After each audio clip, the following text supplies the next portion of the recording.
it's time to start. So we'll start the event about deep and new ways to travel in Japan. Yuri Ueno-san, please start your presentation. Everyone, please push your stamp button, like or yes, approve. Oh, thank you very much. Thank you. Yes, now I can see these reactions. Thank you. Okay, so okay, it's still coming. Thank you. So good afternoon to those joining from Japan. Good morning to those from Europe, and good evening to those in America. Thank you so much for joining today for the seminar on deep and new ways to travel in Japan. Okay, so my name is Yuri Ueno, and I run a small travel agency called Curious Travel in Atami. Atami is a seaside onsen hot spring town located about 100 kilometers west of Tokyo at the root of Izu Peninsula. I was a company employee, like many of you are, until 2.5 years ago. And I just started my travel business last year. Today, I'm very, very honored to be presenting this topic in front of online audience. And thank you, Fukuma-san, for giving me this opportunity.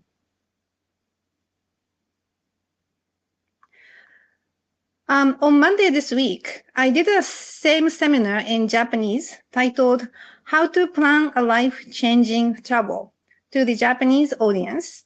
And because this seminar today aims to capture the same topic in English, I will need to have two sections today.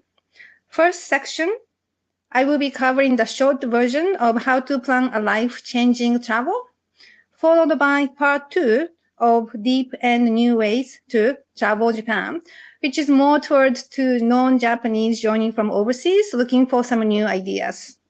I hope this works out fine. Okay, now I'm moving on to agenda page. So as I said, part 1 and part 2. Okay, now let's see, let's go to about me. Okay, so let me quickly introduce myself. So I'm Yuri. After graduating from university in Portland, Oregon, I returned to Japan and joined Motorola Japan. Then working there for several years. Then I have joined Coca-Cola Japan and worked there until I left the company at the end of 2020. So in total, I was a company employee for 28 years. And to be honest, I was a workaholic in the first 20 years, working long hours and not taking good vacations. In 2013, I took a 2-week vacation for the first time, and that was a turning point for me. And I will get to this later. In 2014, I applied to move to Coca-Cola London office on an assignment.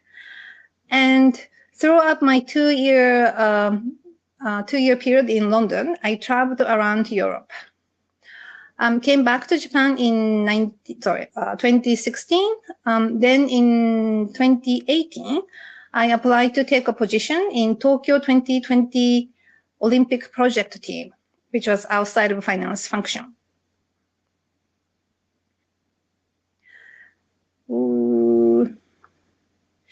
Okay, then in 2020, due to the COVID, and also the company has shifted to remote work, I have decided to start dual living in Tokyo and Atami. And during this time, I have also been doing the solo travel in Izu Peninsula as well. In 2020, Tokyo Olympic was officially postponed, and there was a high uncertainty for the future, including whether the Olympic will ever be held in Japan. It became a bit hard for me to maintain high work motivation, so I decided to leave Coke at the end of 2020. For a while, I was trying out different things, thinking what I can do, such as maybe work as a company employee somewhere else, or what I want to do in my life. Travel has been my passion, so I decided to make my passion a career. Before I become too old and too lazy, which is probably likely. So I needed to get my necessary qualification, though I was finally be able to start curious travel last year.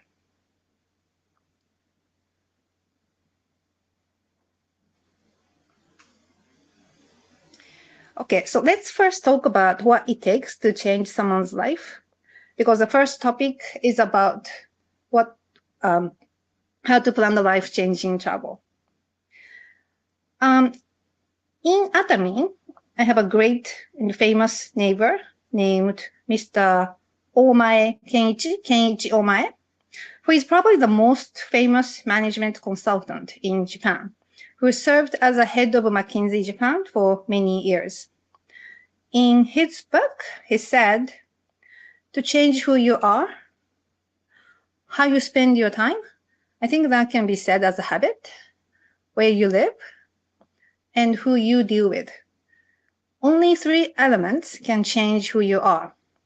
And the determination like I will change, is worthless. Only action counts.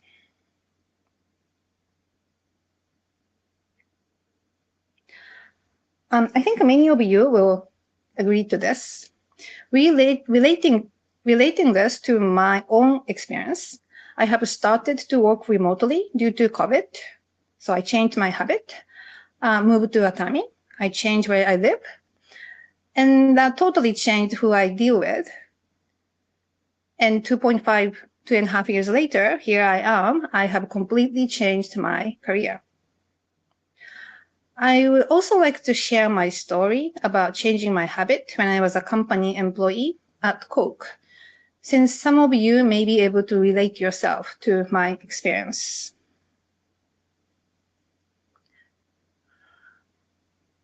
Okay. So I mentioned, earlier that I was a workaholic employee and also a manager, working until late at night, even didn't care to use up my vacation days,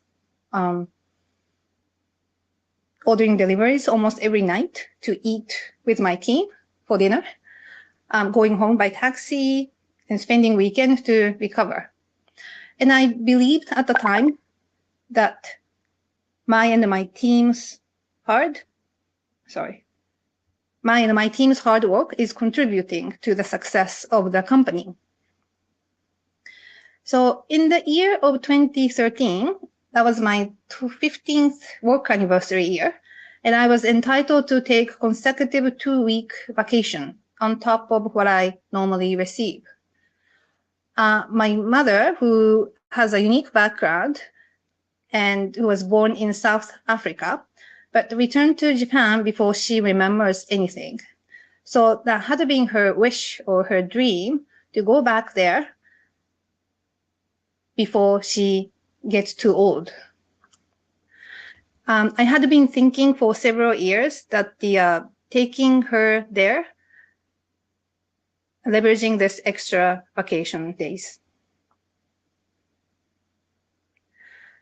I needed to give up bringing my PC with me to Africa because probably connection wasn't so good. Internet connection wasn't so good. And I was afraid of losing my PC or getting stolen. So I needed to work on the good handover for my absence. I believe I did everything I could, but I still was very, very worried. I left for vacation, came back 2 weeks later, then no problem at all. Actually, it was great that I was gone for such a long period of time. So here I'm trying to summarize the benefit I learned through taking long vacation. First of all, by delegating and also asking my colleagues to cover during my absence, it helped to define what I should keep, delegate, or even eliminate.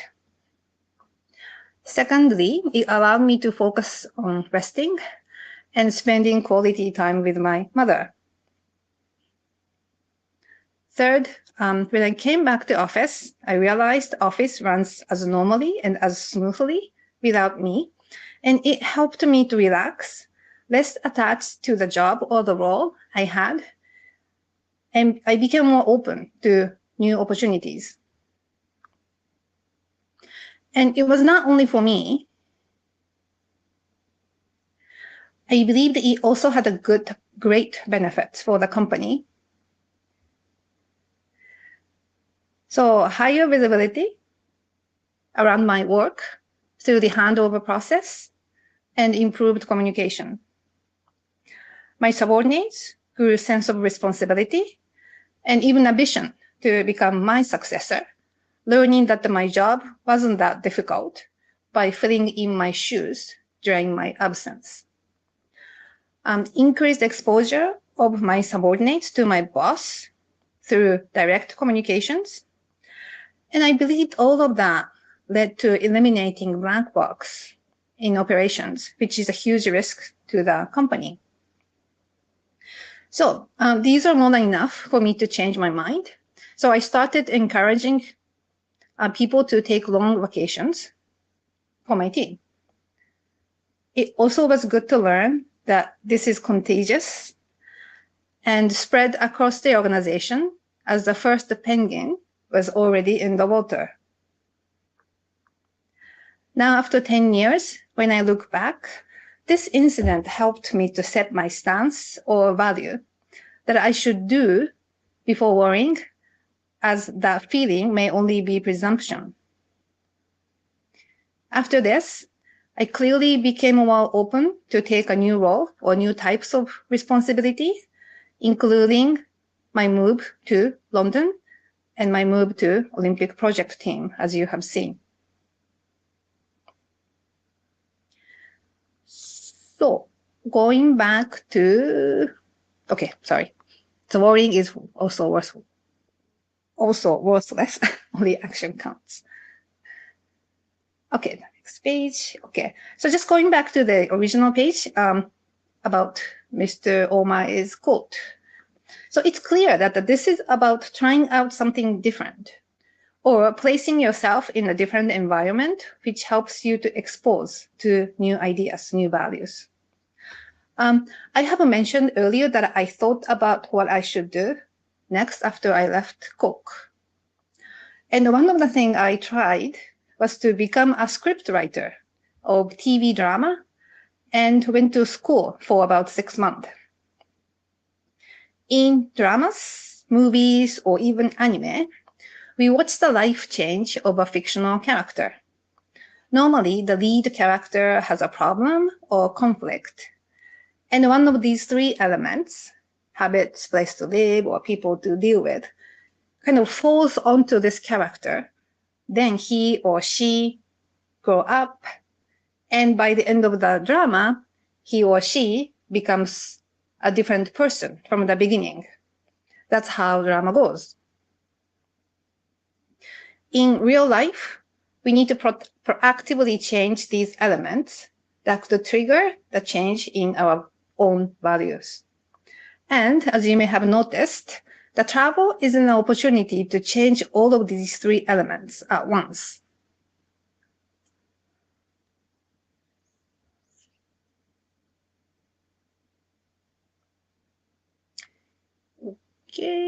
Okay.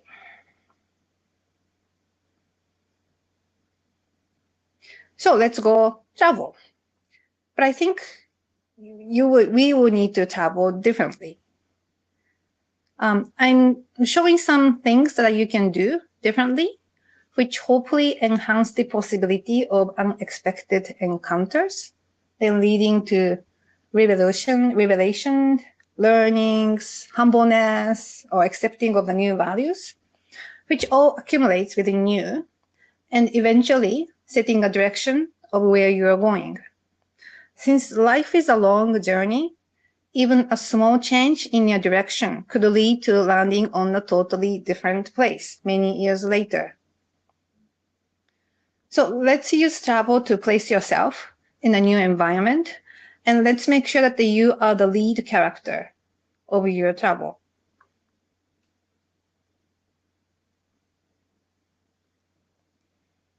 Okay, so now we are moving on to how. Okay.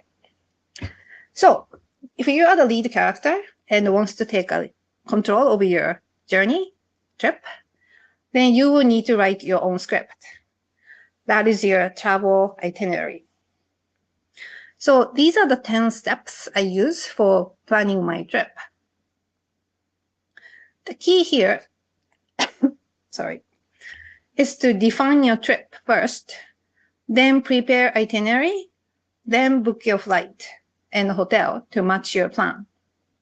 I think vice versa is more typical or more common. In the interest of time, I will not go into details, but there are a few things I would like to comment on.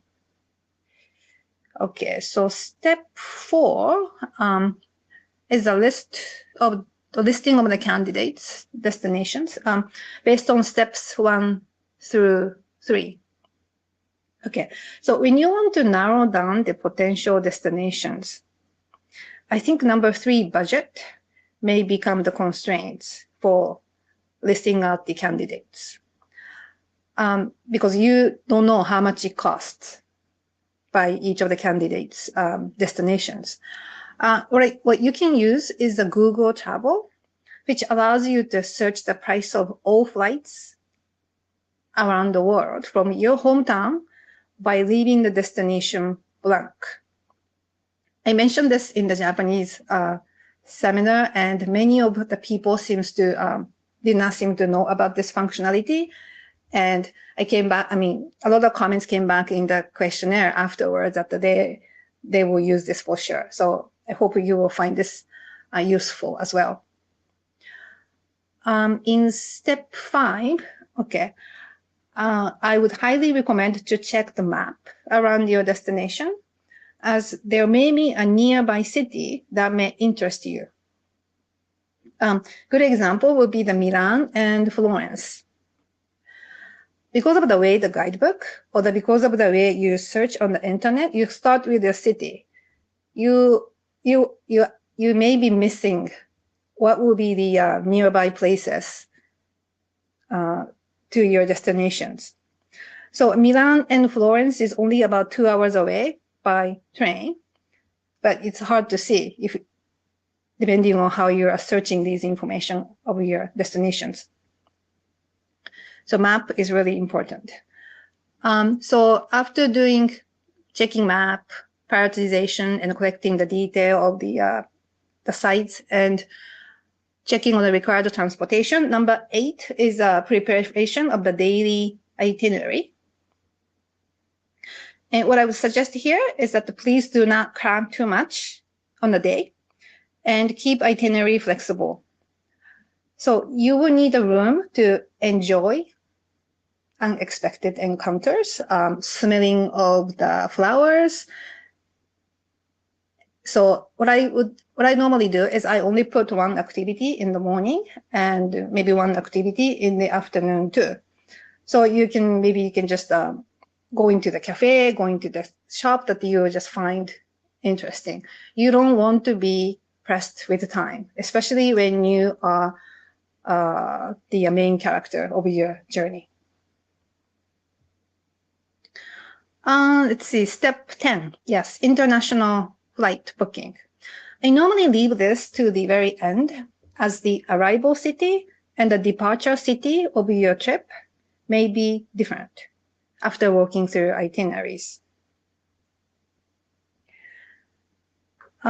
Please note that the step 1 through 10 will never go smoothly, and there will be a lot of going back and forth because you keep receiving new information, talking to friends, watching TV, and just the place that you want to go keeps increasing. So you really need to work hard on the prioritization.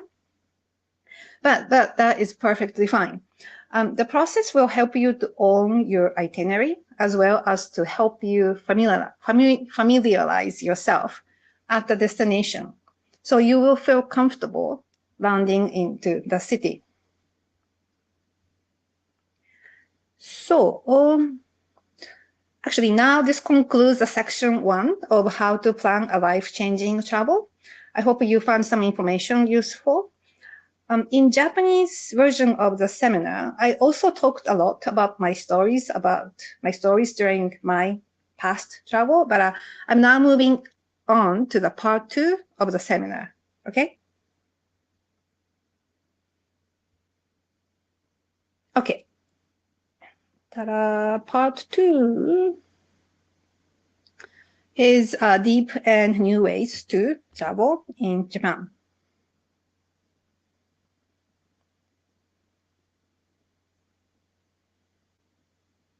Okay.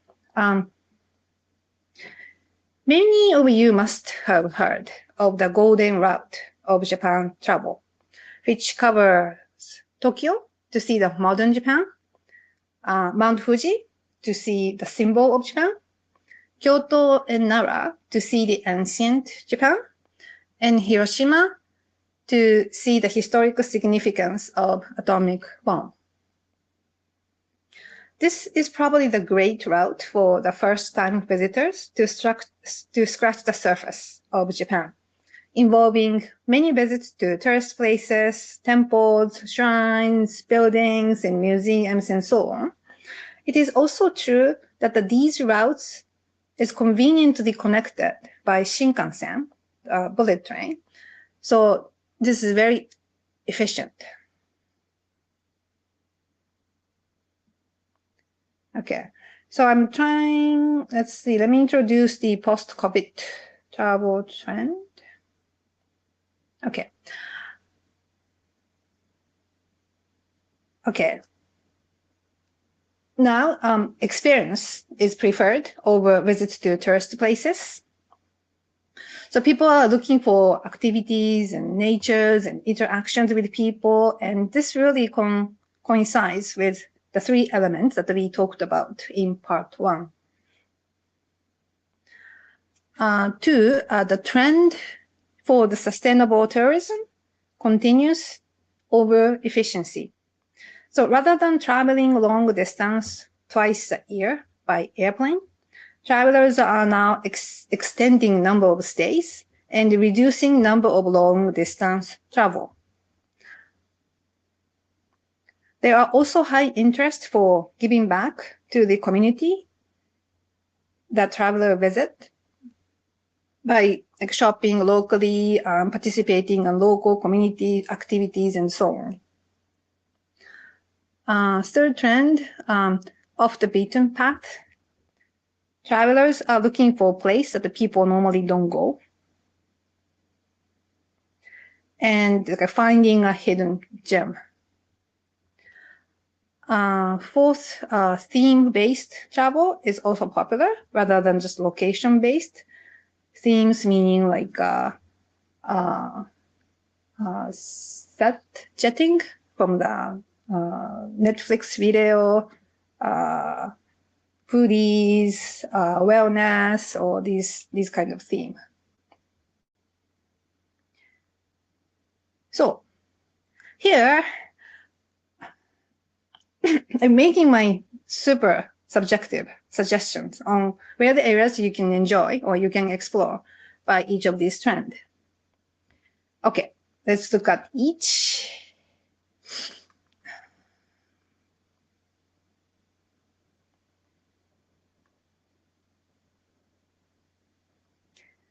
Okay, my suggested area for experience is Izu Peninsula, which is actually where Atami, where I live, is located. And that's why I'm saying this is very subjective.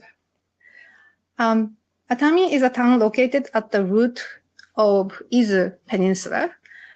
And it's only about 40 minutes by Shinkansen, bullet train, from Tokyo Station. And you can transfer to local train to go further south of Izu Peninsula easily. I feel that the Izu Peninsula is so underrated, especially among the foreign visitors, probably because it's located between Tokyo and Mount Fuji, so it's so easy to pass by.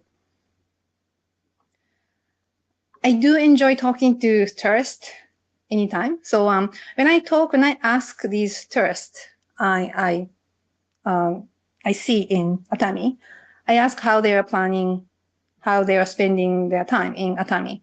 And maybe 80% or 90% of the people says they are just stopping by for a few hours to try out onsen, or maybe at the maximum one day, just to see what it's like, or like trying out onsen before heading to see Mount Fuji. So I'm putting photos of the area now, but the Izu Peninsula has a very, very unique history in terms of how it was geographically formed. The peninsula part was a collection of underwater volcanoes located on the Philippine sea plate about 20 million years ago.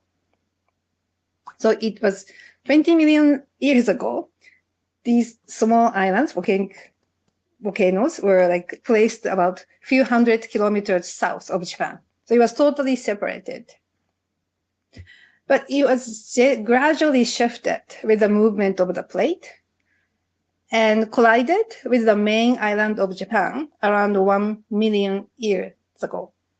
So the collision resulted in the uplift of the surface and added with the continued volcano activities that created many hot springs, beautiful coastlines, scenic mountains, and where you can enjoy various activities like diving, kayaking, fishing, cycling, hiking, and even more.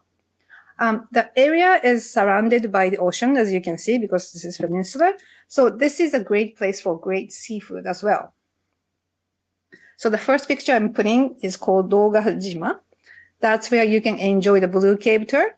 Kurone Iwa bath, next to it is where you can soak in onsen bath right next to the ocean.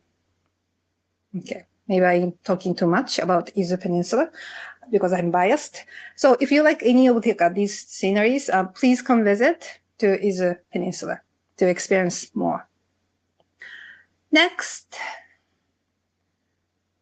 is sustainable travel. My suggested area for sustainability is actually Tokyo area maybe, where you can stay long without getting bored with so much thing to do. My suggestion is to live like local, and you will probably face the least language barriers in Japan if you are staying in Tokyo area. You can shop at the local shops, cook at your Airbnb, try out public bath while visiting interesting lively places at night. Also look for post-COVID development around Tokyo, including a National Olympic Stadium and a very eye-catching Kadokawa Musashi no Museum, which is located in Saitama area. This building, Kadokawa Museum, was also supervised by the same architect who made the Olympic Stadium. In Tokyo, it's also easier for you to find community programs to give back, even without Japanese language skill. A few months ago, I had a chance to talk with a couple visiting Japan at cafe, and what she said was quite inspiring. She said she used to come to Japan every year to travel around Japan prior to COVID, and this time she came back to Tokyo after 4 years. And I asked where she's going this time.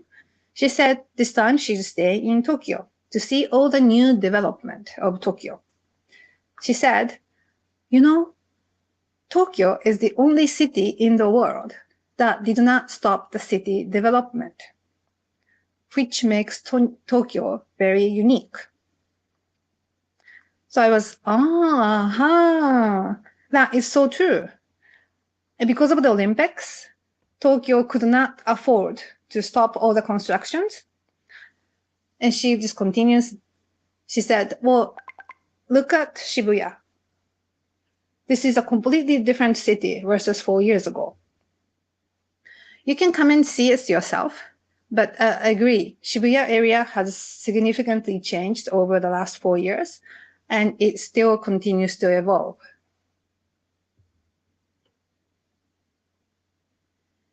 Okay, next I'm moving on to next.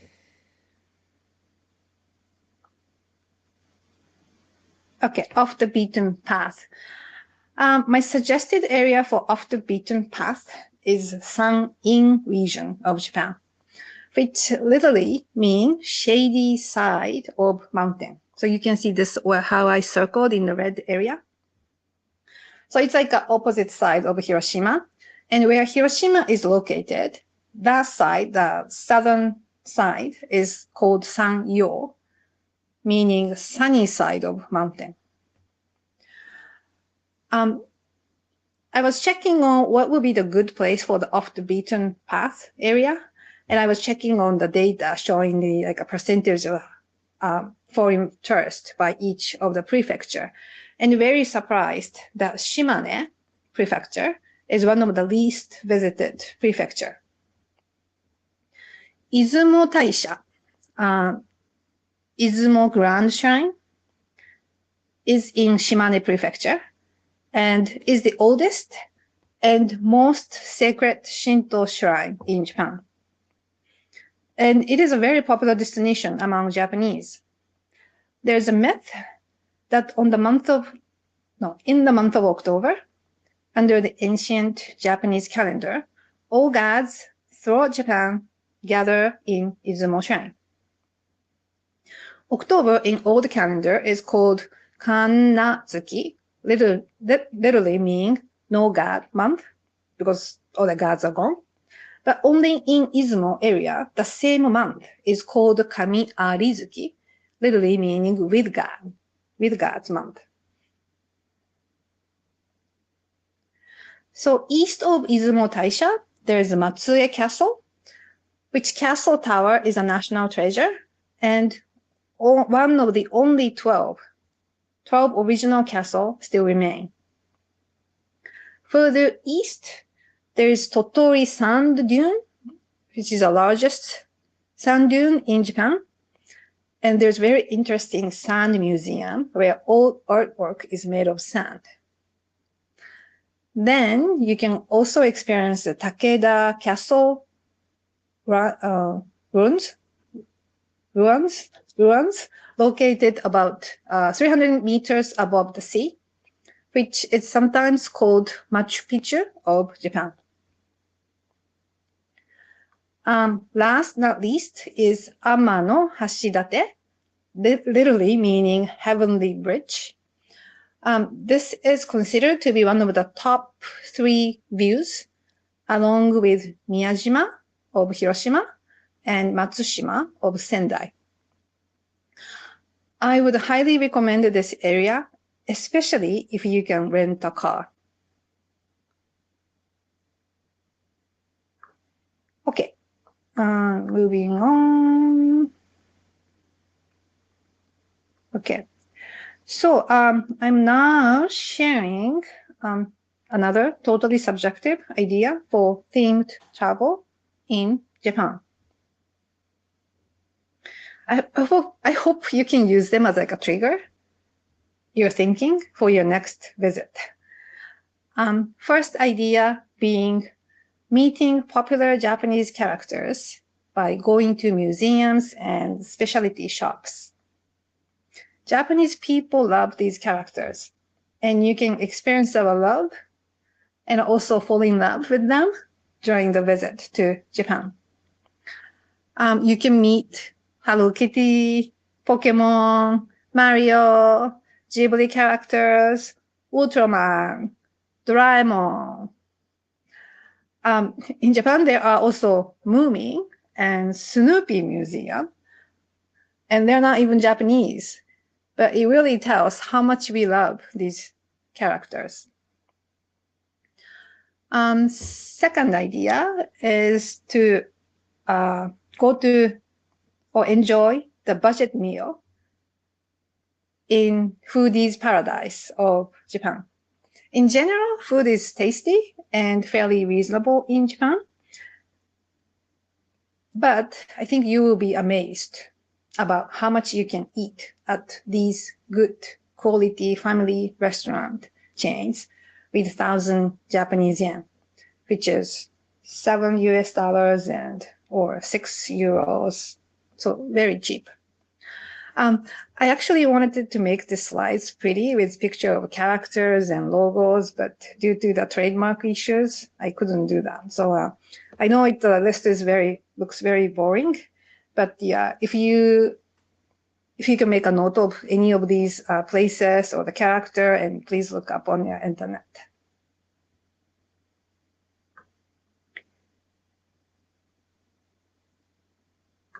Okay, I'm also sharing, continuing to show the theme.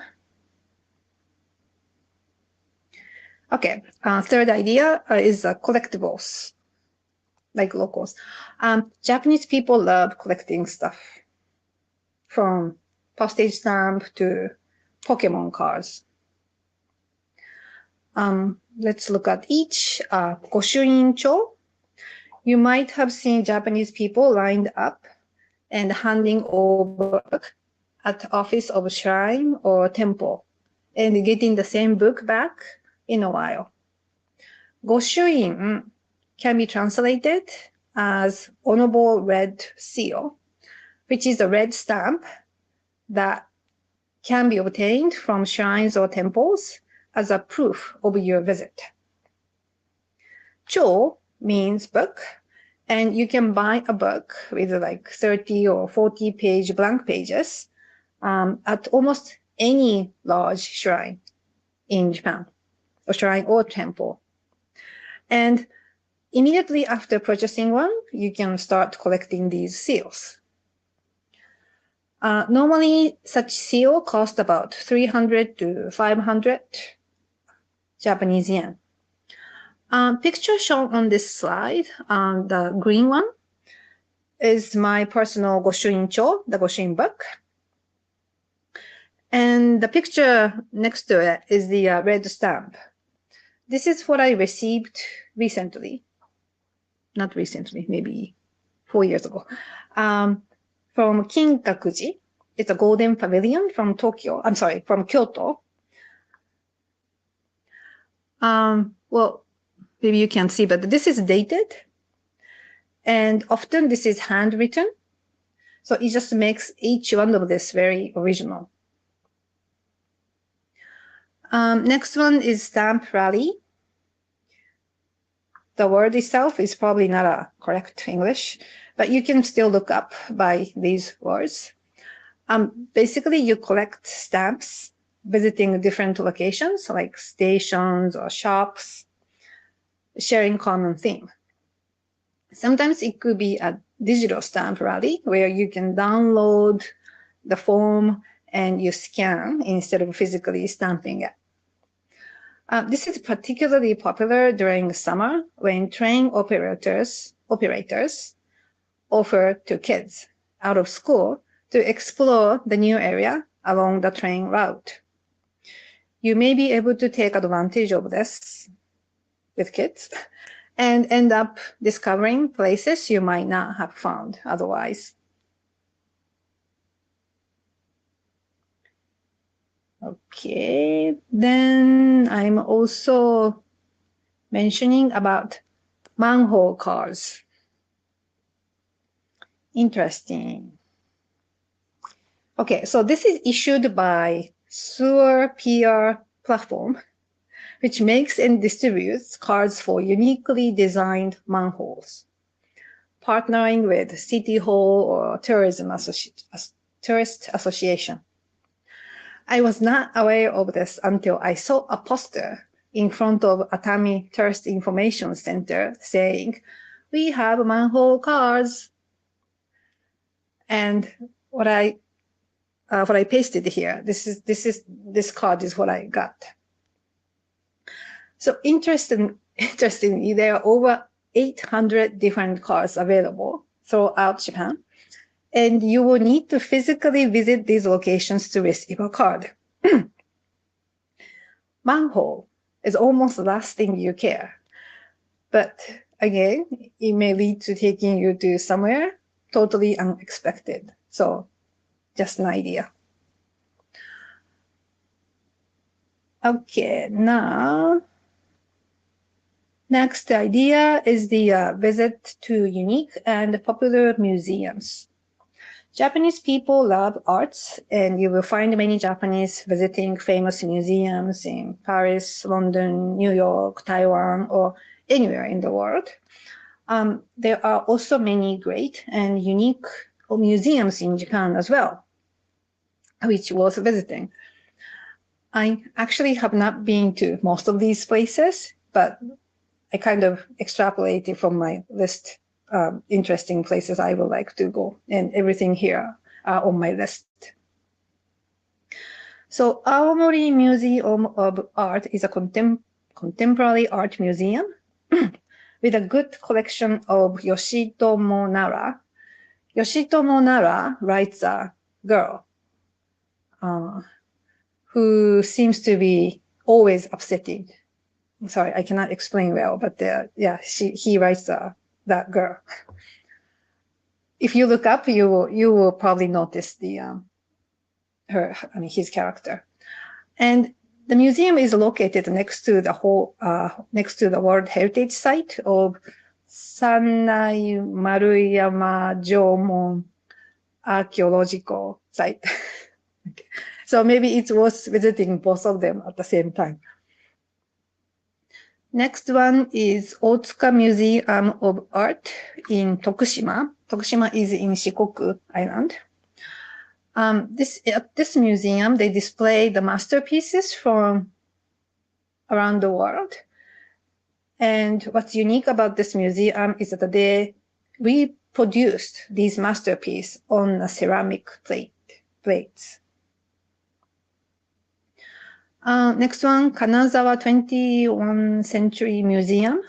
This is located in Kanazawa of Ishikawa Prefecture. This is another contemporary museum located next to famous Kenrokuen Garden of Kanazawa. Next is Sumida Hokusai Museum in Tokyo. This museum tries to cover the life and the work of one of the most famous ukiyo-e artists of Hokusai. Last one I'm mentioning is MOA Museum in Atami. Here I am being very subjective. It has a beautiful view of overlooking ocean, has a beautiful garden, and the museum also owns some national treasure art. This is actually my favorite museum, and every time I have a friend coming over to Atami, this is a must visit to museum. So I'm putting this in the list.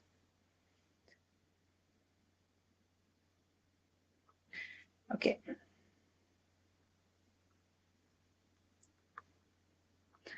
Now we are approaching to the end. Lastly, I'm sharing a QR code for the Curious Travel website. I offer travel consultation, itinerary making, arrangements, and so on. So please feel free to reach out. I do offer half an hour free online travel consultation as well.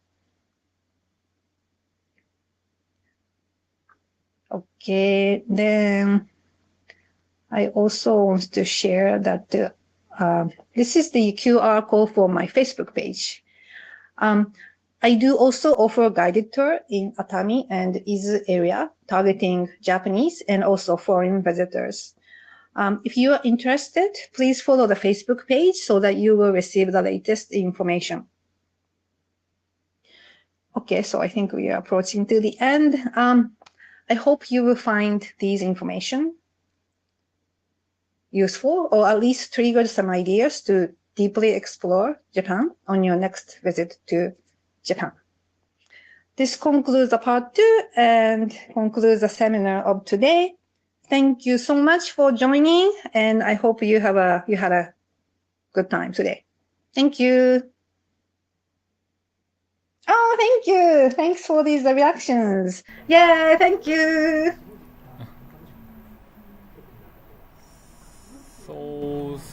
thank you again for the wonderful presentation.